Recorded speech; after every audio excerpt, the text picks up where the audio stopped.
Unique और epic 3D video को create करने के लिए एक अच्छे माइंडसेट की ज़रूरत होती है, जिससे कि आप अपनी इमेजिनेशन को एक 3D क्लिप में कन्वर्ट कर सको।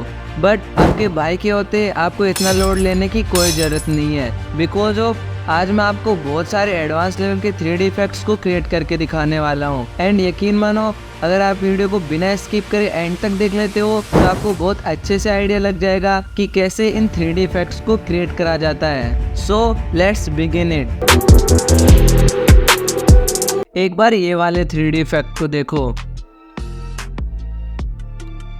इस इफेक्ट को क्रिएट करने के लिए first of all Prisma 3D को ओपन कर लेना है एंड देन ये 3 डॉट पर टैप करके यहाँ से 3D इंपोर्ट पर टैप करना है और यहाँ से अपनी कोई भी मनपसंद इमेज को इंपोर्ट कर लेना है। जैसे कि अभी के लिए मैं यहाँ से इस वाली इमेज को इंपोर्ट कर लिया हूँ। इंपोर्ट हो जाने के बाद ये कुछ ऐसी सी लग रही है, तो सबसे पहले इसे रोटेट करके कुछ इस तरह से स्ट्रेट कर लेते हैं। देन ये स्केल पर टैप करके इसकी साइज को भी बढ़ा लेना है। इसे थोड़ी और रोटेट करके सही से सेट कर लेता हूँ एंड सेंटर से थोड़ी पीछे कर लेंगे, जिससे दूसरी वाली इमेज के लिए स्पेस बन जाए। इसके बाद वापस से 3 डॉट पर टैप करके 3D इंपोर्ट में से एक और इमेज को ऐड कर लेना है। इसे भी सेम पिछली बार की तरह यहाँ से रोटेट कर लेना है एंड स्केल की हेल्प से इसके साइज को भी बढ़ा लेना है। साइज वगैरह को फिक्स कर लेने के बाद ये मूव पर क्लिक कर लेना है एंड इसे कुछ इस तरह से फर्स्ट वाली इमेज के साइड में कर लेना है एंड थोड़ा सा आगे करके कुछ इस तरह से फिक्स कर लेना है। अगर आप चाहो तो ऐसे ही और भी इमेजेस को ऐड कर सकते हो। लाइक अभी के लिए मैं 2 इमेजेस को और ऐड कर लेता हूँ।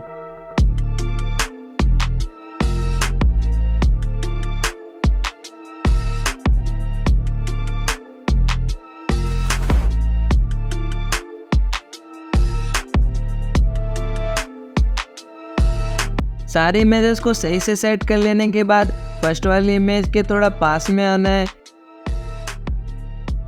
एंड ये क्यूब पर टैप करके यहाँ से कैमरा को ऐड कर लेना है। अगर आपको कैमरा और प्रिज्मा 3D के बेसिक फंक्शन को सीखना है तो आप आई बटन पर क्लिक करके ये वाली वीडियो को विजिट कर सकते हो। Back to topic.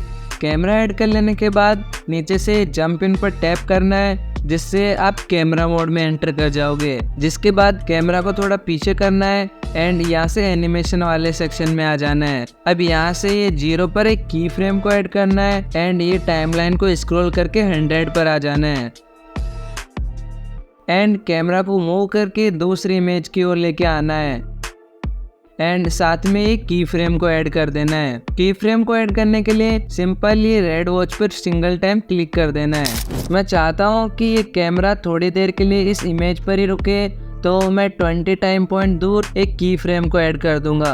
अब सेम ऐसे ही 100 की डिस्टेंस पर टाइम पॉइंट में आगे आकर कैमरा को अदर इमेजेस की ओर मूव करना है एंड साथ में की फ्रेम्स को भी ऐड करते जाना है।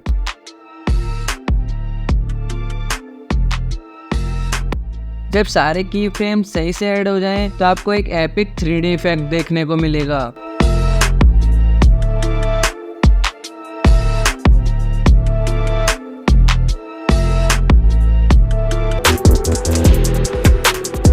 प्रिज्मा 3D में इस टाइप के 3D मैप एनिमेशन बनाने के लिए ये प्लस पर क्लिक करके एक न्यू प्रोजेक्ट क्रिएट कर लेना है एंड 3 डॉट पर टैप करके यहाँ से 3D इंपोर्ट में से एक मैप की इमेज को इंपोर्ट कर लेना है। इंपोर्ट होने के बाद इसकी साइज काफ़ी कम होगी, तो सबसे पहले स्केल पर टैप करके इसकी साइज को बढ़ा लेना है। इसकी साइज को थोड़ा ज़्यादा ही बढ़ाना, जिससे इसमें और ज़्यादा 3D लुक आए। इसके बाद क्यूब पर टैप करना है एंड यहाँ से टेक्स्ट को ऐड कर लेना है। अभी हर बार की तरह टेक्स्ट की साइज भी काफ़ी ज़्यादा कम है, तो सबसे पहले इसकी साइज को बढ़ा लेना है एंड साथ में थिकनेस को भी कम कर लेना है। इसके बाद यहाँ से योर टेक्स्ट पर टाइप करना है एंड यहाँ से मैप के नेम को टाइप कर लेना है। लाइक मैंने इंडिया का मैप ऐड करा है, तो मैं यहाँ पर इंडिया टाइप कर लेता हूँ। देन नीचे से फ़ॉन्ट पर से अपने मनपसंद फ़ॉन्ट को सेलेक्ट कर लेना है आफ्टर दैट मटेरियल पर टैप करना है एंड कलर में से अपने मनपसंद कलर को भी चूज कर लेना है।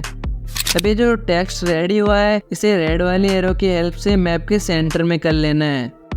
जब टेक्स्ट का काम फिनिश हो जाए तो जिस लोकेशन से मैप एनिमेशन शुरू करना है उस लोकेशन पर आ जाना है। लाइक मैं इसको श्रीलंका वाले पार्ट से स्टार्ट करूंगा, तो लोकेशन पर आकर कॉर्नर में से क्यूब पर क्लिक करके यहाँ से कैमरा को ऐड कर लेना है। कैमरा ऐड हो जाए तो यहाँ से जंप इन पर टैप करना है एंड एनिमेशन में एंटर कर जाना है। अब हर बार की तरह 0 पर एक की फ्रेम को ऐड करना है एंड टाइम पॉइंट 30 पर आकर कैमरा को एक बार कुछ इस तरह से रोटेट करना है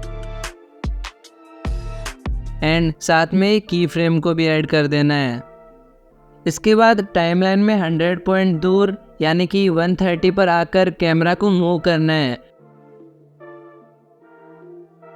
एंड मैप के दूसरे पार्ट में आकर इसको टेक्स्ट की ओर मोड़ देना है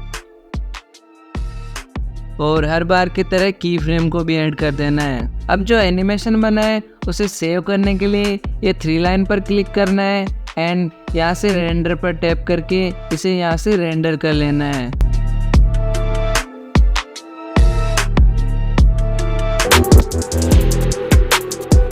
टेक जेल ब्रेक के ये वाले एनिमेशन को रिक्रिएट करते हैं। इसके लिए हम यूज में लेने वाले हैं अलाइट मोशन को। इसके लिए अलाइट मोशन में एक न्यू प्रोजेक्ट को क्रिएट कर लेना है एंड फर्स्ट में प्लस पर टैप करके मीडिया में से एक इस टाइप की क्लाउड की वीडियो को ऐड कर लेना है। इसमें यूज होने वाले सारे मटेरियल आपको डिस्क्रिप्शन में मिल जाएंगे। Back to topic, video add हो जाने के बाद अगेन से प्लस पर टैप करना है। मीडिया में से इस बार एक अबैंडन्ड हाउस की पिक्चर को ऐड कर लिया हूँ और सेम ऐसे ही एक और इमेज को इंपोर्ट कर लिया हूँ। आफ्टर दिस टाइमलाइन को सही से सेट करना है, जिसके लिए पहले मैं इस क्लाउड वाली वीडियो की टाइमलाइन को कट कर लेता हूँ एंड साथ में ये बाकी की 2 लेयर को भी इसके बराबर कर लेता हूँ। देन क्लिप में आगे आकर ऊपर की दोनों लेयर को हल्का हल्का आगे से कट कर देता हूँ।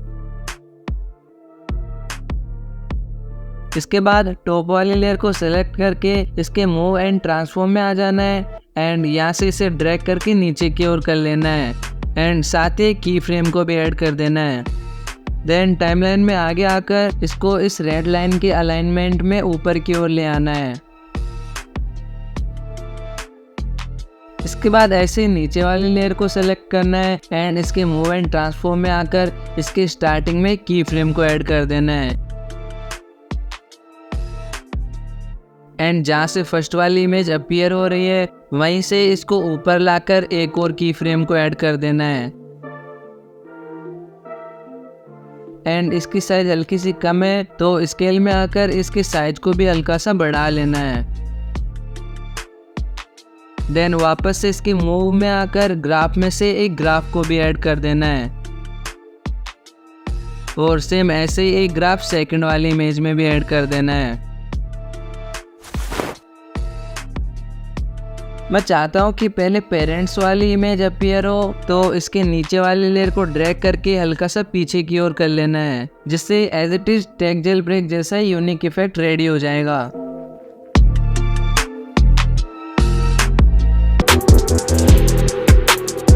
देखो, आप अपने माइंडसेट को यूज करके जैसा चाहो वैसा 3D इफेक्ट रेडी कर सकते हो, जैसे कि ये वाले इफेक्ट को देखो। इसको क्रिएट करने के लिए अगेन से प्रिज्मा 3D में एक न्यू प्रोजेक्ट को ले लिया हूँ एंड ये 3 लाइन पर टैप करके यहाँ से 3D इंपोर्ट पर टैप करना है और यहाँ से इस डोर की इमेज को इंपोर्ट कर लिया हूँ। अभी तो ये इमेज सोई हुई है, तो यहाँ से इसे रोटेट करके कुछ इस तरह से स्ट्रेट कर लेना है। देन स्केल की हेल्प से इसके साइज को भी बढ़ा लेना है। अब ये सही से रोटेट नहीं हुआ है, तो सबसे पहले इसे ठीक कर लेते हैं एंड मूव में आकर ब्लू वाली लाइन को ऊपर की ओर कर लेना है। इतना कर लेने के बाद आगे से 3D इंपोर्ट में से अपनी मनपसंद की कोई भी इमेज को ऐड कर लेना है। हर बार की तरह इसकी साइज भी कम है एंड ये भी सोई हुई है, तो इसे सबसे पहले आगे करके कुछ इस तरह से रोटेट कर लेना है एंड स्केल की मदद से साइज को भी बढ़ा लेना है।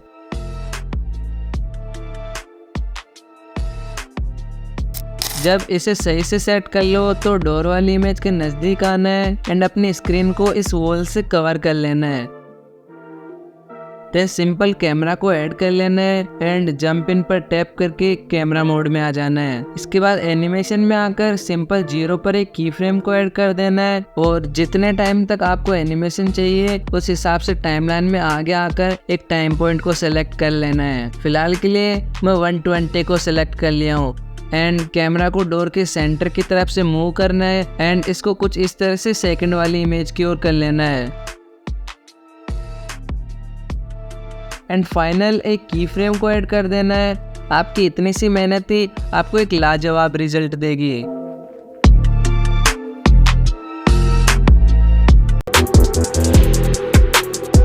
एक बार इस 3D एरो ट्रैक इफेक्ट की ओर भी नज़र डालो। इस इफेक्ट को बनाने के लिए अलाइट मोशन में एक न्यू प्रोजेक्ट को क्रिएट करा है एंड ये प्लस पर टैप करके यहाँ एक ऐसी सी इमेज को ऐड कर लिया हूँ और ये 3 डॉट पर टैप करके यहाँ से स्ट्रेच टू कंपोजिशन एरिया पर कर लिया हूँ। इसके बाद अगेन से प्लस पर टैप करना है और मीडिया में से इस टाइप की एरो को ऐड कर लिया हूँ। अब इसमें जो ब्लू स्क्रीन है इसको हटाने के लिए इस लेयर के इफेक्ट में से ऐड इफेक्ट में आकर यहाँ से क्रोमा की को सिलेक्ट कर लेना है एंड स्टैंडर्ड सेटिंग पर इसे ऐड कर लेना है। इसके बाद एक कलर में आकर कलर पिकर को सिलेक्ट करके इसे ड्रैग करके ब्लू पर ले आना है। अभी भी ब्लू स्क्रीन सही से नहीं हटी है तो नीचे से थ्रेशोल्ड को बढ़ाते जाना है जब तक कि ब्लू स्क्रीन सही से रिमूव ना हो जाए। जब ब्लू स्क्रीन सही से रिमूव हो जाए तो यहाँ से बैक आकर इनकी टाइमलाइन को भी फिक्स कर लेना है एंड एक्स्ट्रा पार्ट को स्प्लिट कर देना है। जब इतना हो जाए तो कुछ इस तरह से ये एरो को एक ऑब्जेक्ट से दूसरे ऑब्जेक्ट की ओर कर देना है।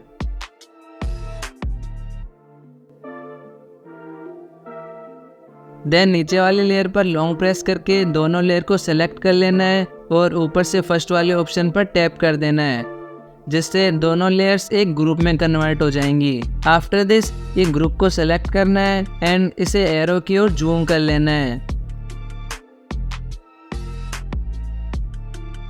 देन इसके मूव एंड ट्रांसफॉर्म में आकर यहाँ एक की फ्रेम को ऐड करना है एंड टाइमलाइन में आगे आकर इसको मूव करके एरो के एंड में लेके आ जाना है। अब इसमें ग्राफ को ऐड करना है एंड आपको एक यूनिक इफेक्ट देखने को मिलेगा।